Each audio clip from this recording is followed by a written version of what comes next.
साधन नाही. जसं मोबाईल महागडी वस्तू सांभाळण्यासाठी, आपले दागिने सांभाळण्यासाठी आपण तिजोरी बनवतो की नाही, पण हा मोबाईल आपण नेहमी, याला पूर्ण फ्रीडम पण आहे, फक्त त्याची काळजी घेतली पाहिजे म्हणून मोबाईलचं उदाहरण दिलं. तसं आई वडील आपल्याला संस्कार देतात, आपली काळजी करतात, आपण सुरक्षित राहावं, आपण भरकटू नये याच्यासाठी. पण काहींना काय वाटतं, आई नुसती रागवतच राहते, बाबा रागवतच राहतात, इकडे जाऊ नका म्हणतात, तिकडे जाऊ नका म्हणतात, त्याला कारण असतात. बरोबर आहे. आम्ही लहान होतो तर आम्हाला असं आठवतं की कालिका मंदिर जवळ गरबे व्हायचे. सरांना आठवत असेल की नाही माहित नाही, तर तिथे ग्रुप होता, आम्ही रोज संध्याकाळी प्रॅक्टिसला जायचो. रामनगरचं माझ्या मामांच्या इथून, मामा माझे इथलेच आहे, कालिका मंदिर जवळ दौलत कारकून म्हणून प्रसिद्ध होते. एक वहन निघायचं, त्याच्यावर सगळे देवी देवतांचे हे असायचे, एकत्र येऊन भजन व्हायचे. दर गुरुवारी आमच्या घरामध्ये 1 ते 1.5 तास सगळ्या परिवाराला वॉर्निंग असायची, यायचं आणि सगळ्या 1 ते 1.5 तासामध्ये आरत्या म्हणायच्या, नारळ फोडायचं, एकमेकाला प्रसाद वाटायचा आणि एकमेकाशी हितगुज करायचं. आता किती जण संध्याकाळी एकत्र बसून जेवण करतात सांगा?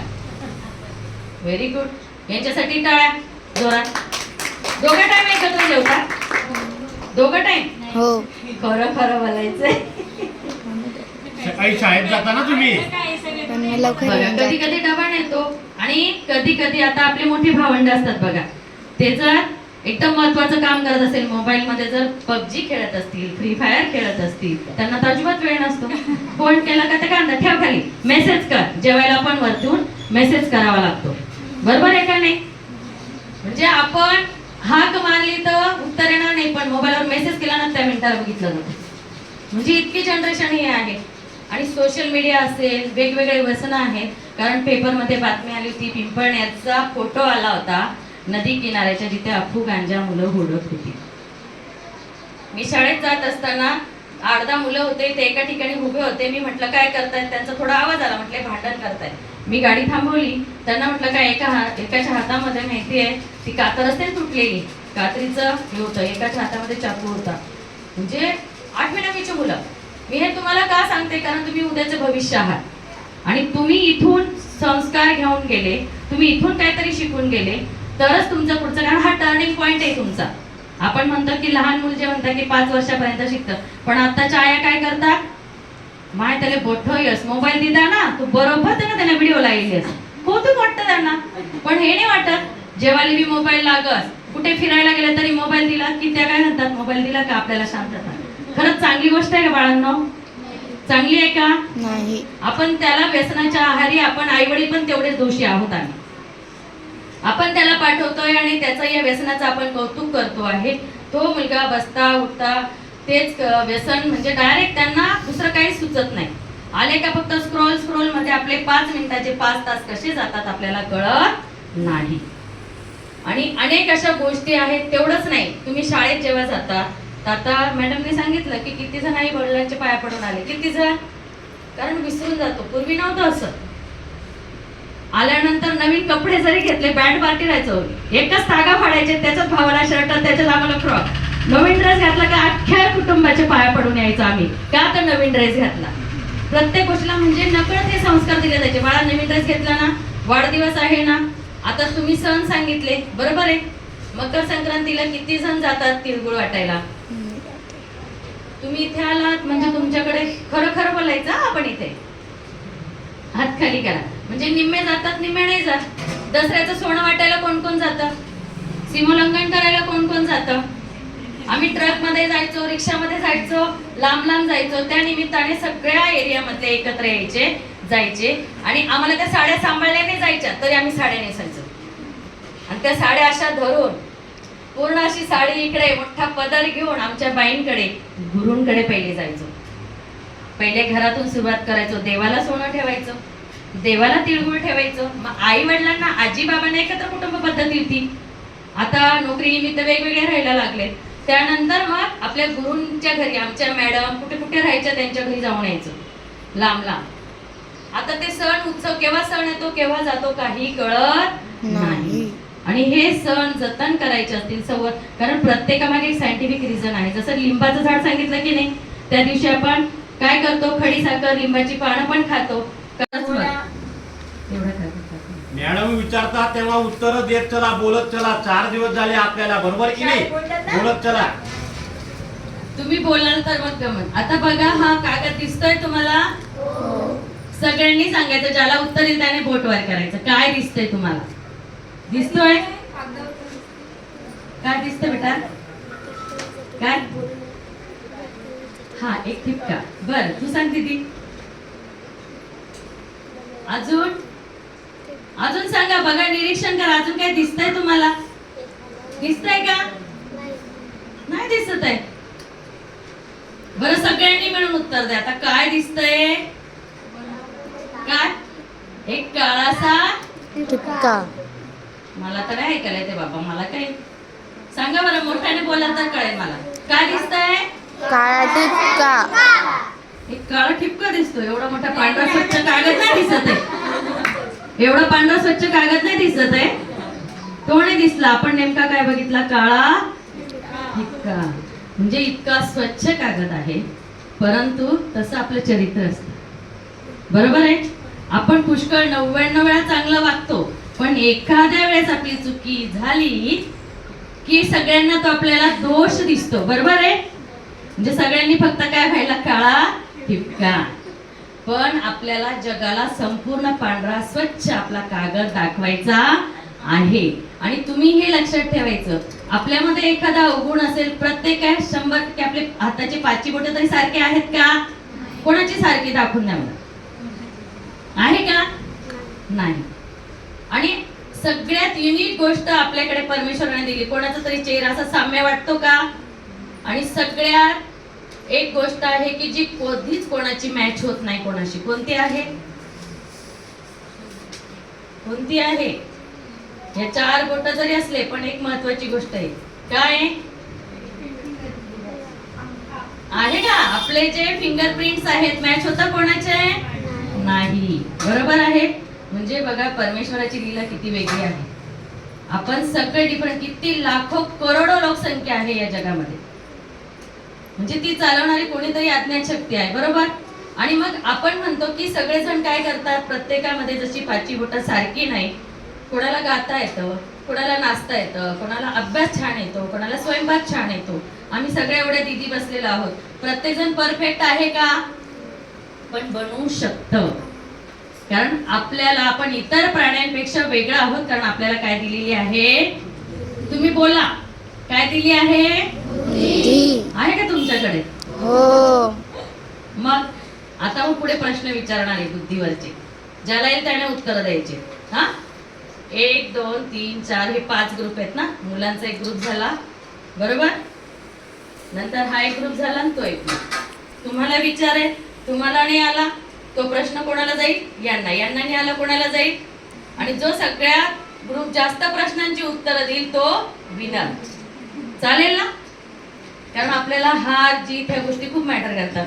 सगळ्यांना वाटत असेल मला कुठेतरी बघितलंय. मला ना, तुम्ही कुठे बघितलं असेल बोर्डवर, नगराध्यक्षाच्या इलेक्शन मध्ये. पण मी हारली नाही दुसऱ्या दिवसापासून. कारण माझं जे काम आहे ते सोशल वर्क आहे उरी. पण घरात थोडा वारसा होता आणि म्हणून, आणि खरंच एक की काहीतरी जिद्द की आपण काहीतरी परिवर्तन करू शकतो. परंतु कदाचित परमेश्वराला वाटलं असेल बाबा तुझं हे क्षेत्र नाही, त्याने मला बॅक टू फूट केलं आणि मी पुन्हा सोशल वर्क कडे आली दुसऱ्या दिवसापासून. कारण थांबला तो संपला. आणि याचंच, मी जर तिथे हारली असती, फक्त काय, हार जीत ही फक्त एक संकल्पना आहे. जो स्वतःच्या मनावर जिंकतो तो कायम काय राहतो? जिंकलेलाच असतो. आणि सगळ्यांनी ठरवायचे की माझ्यासारखा, स्वतःसारखा अँटिक पीस फक्त कोण आहे? मीच आहे. जेव्हा आपण स्वतःवर आपण प्रेम करू, पहिले स्वतःचा रिस्पेक्ट करायला शिका. मला येतच नाही बाई, मला हे जमणारच नाही, मला काही नाचताच येत नाही, मला कोण काय म्हणत असेल, मी छानच दिसत नाही, माझा काय सावळच रंग आहे, माझं नाकच नकटं आहे, मला काही चष्माच आहे, हे मॅटर नाही करत. तुझ्याकडे टॅलेंट किती आहे, बुद्धिमत्ता काय आहे, तुमच्यामध्ये स्किल काय आहे, हे महत्वाचं आहे. आणि मग याच्यावर बुद्धिमत्ता जी आहे आपण पडताळून पाहू. रेडी आहात तुम्ही? कोणाला जिंकायचं? कोणत्या ग्रुपला? कोणालाच नाही, सगळ्यांचेच हात वर आले पाहिजे. प्रश्न समजो नको समजो तरी उत्तर. पहिला प्रश्न जाणार आहे मुलांच्या ग्रुपला. चालेल ना? 5 आपले जे महाराष्ट्रामध्ये सण उत्सव साजरे केले जातात त्यांची नावं सांगा. मॅडम आपण टाइम लावूया फक्त. हा, म्हणजे पटापट तेवढ्या वेळात नाही दिला तर तो प्रश्न पुढे पास होणार. टायमर लावूया. नाही तर तुम्ही काउंट करा मॅडम 30 पर्यंत. जे आपण सण साजरे करतो ना त्यांची नावं सांगायची आहेत तुम्हाला. 5 सण आणि मॅडम काउंट करते 30 पर्यंत म्हटलं की स्टॉप व्हायचं. ठीक आहे. तुमचा टाइम स्टार्ट होतोय आता. हा डेमो प्रश्न आहे. 5 सणांची नाव मुलं पटकन बसून सांगितलं तरी चालेल. तुम्ही नाही बोलायचं, तुम्ही हाराल. सांगा. हा, अरे वा. दिवाळी, हा, मकर संक्रांती, मकर संक्रांती, होळी, गणेश उत्सव. अरे वा, बढिया. टाळ्या वाजवा. आता इकडच्या मुलींना सांगते की 5 कोणत्याही देवतांची नावं सांगा. इकडे इकडचा ग्रुप मग इकडे येईल. हा,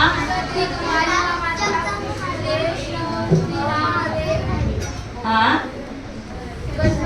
हा. अशा तर 33 कोटी देव आहेत आपले. बरोबर.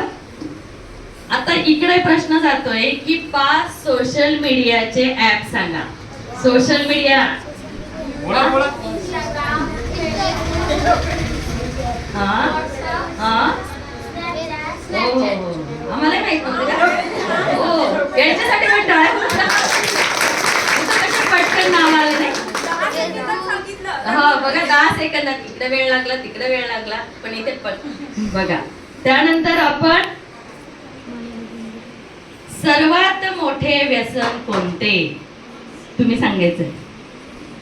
कोणतं व्यसन सगळ्यात मोठं आहे सांगा मुलांनो. पटकन. टिक टिक वर टिक टिक. बोला बोला. व्यसन सांग बेटा. बोला, तुला बोला. तरी काही प्रॉब्लेम नाही. सांग बोल ना. बोल बोल.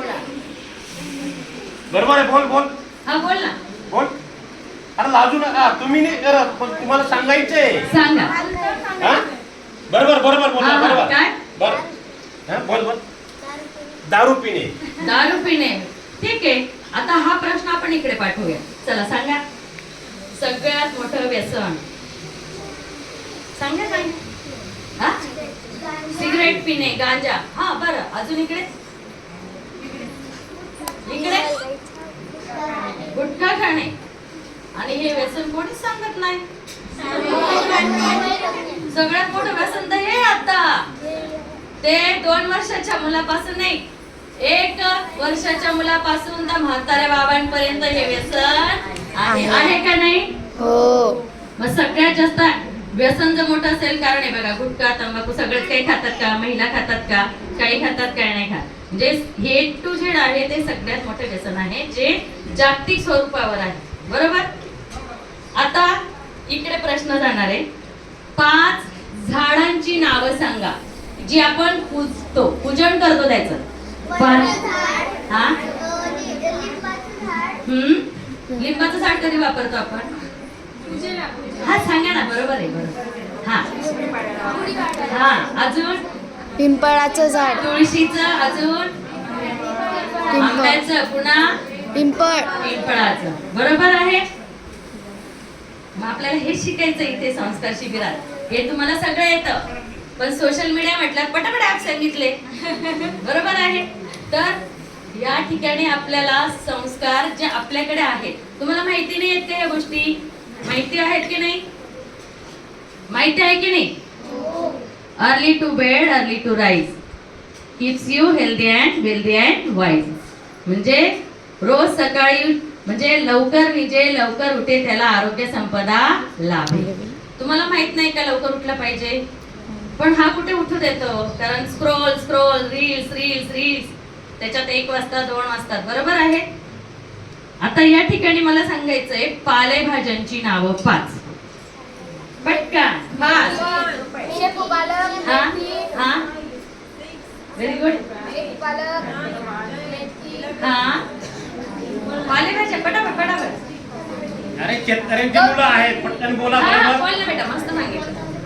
कोथिंबीर पण ठीक आहे. कांद्याची पात आहे. अजून सांगा. हिरव्या भाज्या सांगा. चला 4 झाल्या. पालक. इकडे सांगा. त्यांच्या सोडून सांगायच्या आता. तांदूळ का? माटला. अजून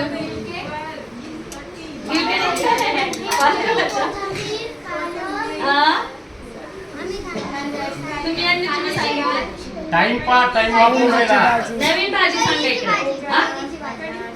कैरीची भाजी. कैरीची नाही तिकडे, कैरी हिरवी म्हणून तुम्ही हिरवी तिकडं. मेथीची भाजी, कांद्याची पात, आंब्याची भाजी, शाबास, पोकळ्याची भाजी. हा पोकळा तांदूळ का मटण्याची भाजी. म्हटला. बरं ठीक आहे, चला सगळ्यांसाठी टाळ्या होऊन जाऊ द्या. बरं, 5 तत्वांची नावं कोणाला? सगळ्यांना कॉमन प्रश्न. 5 तत्व ज्याला येईल त्याने वरती हात करा. ज्याला येईल त्याने. 5 तत्व. हा सांग बेटा. जल, उभी राहा. हा हा सांग. जल, वायू, आकाश, धरती, हा. समय, नाही आता जल, आपण काय केलं? अग्नी. हा. आणि जल, धरती, आकाश, अग्नी, आणि वायू. Very good. शाबास, टाळ्या वाजवा सगळ्यांना. आता कोण जिंकलंय बरं मॅडम ह्याच्यात? त्याच्यासाठी जोरदार टाळ्या वाजवा. पण मी काय सांगितलं? स्वतःचा रिस्पेक्ट करा. आपण सगळे जिंकलोय, बरोबर आहे? हो. येत होतं पण सांगत नव्हते काय, सांगू का नको, चुकेल का काय? चुकलं तर चुकू द्या ना, कारण जो चुकतो तोच मनुष्य असतो. आणि जर चुकत नाही तर आपण देव बनून जाऊ, पण देव पण चुकतो, बरोबर आहे ना? होतं की नाही असं? की नाही होत? मग बघा इथे जे आहेत, आपण तुमचं जे हे सरांनी जेवढे पण टीम असेल आयोजक, खरोखर त्यांच्यासाठी पण एकदा टाळ्या होऊन जाऊ द्या, कारण व्यक्तिगतांचा गरज आहे सर. आणि असे शिबिर झाले पाहिजे. कारण आम्ही मागच्या वेळेस पण घेतला होता की ज्या सिंगल महिला आहेत त्यांचा हळदी कुंकू समारंभ. आम्ही म्हटलं हळदी कुंकू लिहू नका. जी आई एकटी त्या मुलाबाळांना वाढवते तिचा सन्मान आपण का नाही करत? तिला आपण का हळदी कुंकू द्यायचं नाही? एक आई म्हणून तिला सन्मान द्या. आणि महिला मेळावा असं नाव दिलं होतं. आणि अशा ठिकाणी अनेक गोष्टी आहेत. आता जर बघितलं, मी पोलीस स्टेशनवर पण काम करते सर, महिला दक्षता कमिटीमध्ये. खूप मॅटर येतात. जर म्हणे तर ते असं आहे म्हटलं की मॅडम आमचं ते बुक भरून चालले, इतक्या मुली आईवडिलांचा खर्च वाचवतायत म्हणे. कसा खर्च वाचवत असतील? बॅग पॅक करायचे आणि निघून जायचं. जेव्हा आई वडील लग्न ठरवतात तेव्हा काय लागतं? आम्हाला असंच पाहिजे, सरकारी नोकरवाला, अमुक धमुक तमुक, आणि पळून जायला वडापाव पाणीपुरीवाला पण चालतो. चालतो का नाही? खरं आहे का नाही? आणि सगळ्यात जास्त मुलांना जसं तुम्ही म्हणता की सगळ्यात मोठं जे व्यसन असेल तर ते आत्ता सांगितलं कोणतं आहे? आणि मोबाईल म्हटल्यानंतर सोशल मीडिया. मोबाईल म्हणजे सोशल मीडिया. सोशल मीडिया म्हटल्यानंतर त्याच्यात तुमचे सगळे चॅटिंगचे वेगवेगळे ऍप आले, तुमचे मूवी चॅनल्स आले. आजकाल जर आपण विचारलं सगळ्यात जास्त आता कोणता मूवी चालतोय रे? पिक्चर. राज शिवाजी. हा, अजून? आता तुम्ही संस्कार शिबिरात आले म्हणून तुम्ही तसंच सांगणार. सांगा बरं. बघा आला का नाही ना? म्हणजे आपण त्याचे अपडेट जास्त ठेवतो, बरोबर आहे? पूर्वीचं जे आहे, आता मी आश्रम शाळेमध्ये शिकवते. पूर्वीची आश्रम पद्धत होती, म्हणजे गुरुकुल आश्रम पद्धती, की इथे मुलं आई वडिलांकडे न राहता विशिष्ट गुरुकडे तिथे जायचे. जसं भगवान श्री रामकृष्ण असतील, त्यानंतर सगळेजण तिथे जाऊन त्यांनी शिक्षण, 5 पांडव असतील, कौरव असतील, ते तिथे जाऊन शिक्षण घेत होते. तिथे कोणीही राजाचा मुलगा नाही, तिथे कोणीही गरीबाचा मुलगा नाही, सगळ्यांना सारखी वागणूक दिली जायची. ती पद्धत खूपच छान होती की तिथे मुलांना सगळं स्वतःची कामं स्वतः करायला शिकवली जायची. जसं पाश्चात्य संस्कृतीमध्ये आपण त्यांचे स्टेटस, त्यांचे कपडे, त्यांचं राहण सहन सगळं घेतोय, परंतु तिकडे ज्या 18 वर्षाचं मूल झाल्यानंतर त्याला स्वतःलाच कमवायला पाठवलं जातं. ते आपण करत नाही, कारण एक 2-2च आहे. आपल्याला 30 वर्षाचा मुलगा झाला तरी आपल्याला तो लहानच वाटतो. नाही अजून लहान, धाकलाशी. काय म्हणतात? धाकलाशी. आणि तुम्ही 7वीच्या डबल स्टँडर्ड म्हणून कविता ऐकली का? कोणी कोणी ऐकली आहे? मी 7वीला इंग्लिश टीचर आहे, 5 ते 7ला. जर तुम्ही बघितलं तर त्याच्या डबल स्टँडर्ड म्हणून आहे की मोठ्यांना वेगळे नियम आणि लहानांना वेगळे नियम. जेव्हा पाहिजे तेव्हा म्हणतात इथली मोठी वेळी जायची तरी तुला काही समजत नाही का? आणि जर एखादी गोष्ट त्यांना पाठवायची नाही, एवढी धाकलीश आहे, तू काय एवढी मोठी होई जायची का? म्हणजे दोघं बाजूंनी बोलतात, परंतु त्याच्या मागे प्रेम, काळजी असं असतं की नाही. समजा मी आता नवीन मोबाईल घेतला, काय घेतला? मोबाईल. बोला तुम्ही, काय घेतला मी? मोबाईल. मोबाईल घेतल्या घेतल्या आपण काय करतो? काय काय करणार त्याला सांगा? मोबाईल घेतला बरोबर आहे, तो मोबाईल व्यवस्थित राहावा म्हणून काय काय करणार आपण? हा, phone cover, screen guard, glass guard, बरोबर आहे, टाकतो की नाही? कारण काय, एवढा महाग फोन घेतलाय बाबा, तो सुरक्षित राहायला पाहिजे. तसंच आपले आई वडील जेव्हा लेकरं जन्माला येतात तेव्हा ते काळजी घेतात, तुम्हाला सांगतात हे नका करू रे बाबांनो, ते नका करू, किंवा चांगल्या गोष्टी सांगत असतील, लवकर जा, 7च्या आत घरात. तुम्ही नाचत नाही होते, कारण संकोच, प्रत्येकाला न्यूनगंड वाटतो. मी कसं नाचताना दिसत असेल, कधी कधी ना बेफिक्र होऊन जायचं. आपल्याला कोण बघतं, कोण काय म्हणतं, हा प्रश्न कायम आपल्या समोर असतो. जगाला म्हणण्यासाठीच दिलंय, जग म्हणतं तेव्हाच आपण सुधारतो. आपल्याला असं वाटतं, म्हणतात ना, निंदकाचे घर असावे. माहितीये तुम्हाला? म्हण माहिती असली पाहिजे, कारण सगळे 5वीच्या पुढचे 4थीला स्कॉलरशिप. आणि तुम्हाला हे पण माहिती, वडाचं झाड असेल, आपण ते हे जी झाडं आहेत ऑक्सिजनचं काम करतात, कार्बन डायऑक्साईड घेतात आणि ऑक्सिजन आपल्यासाठी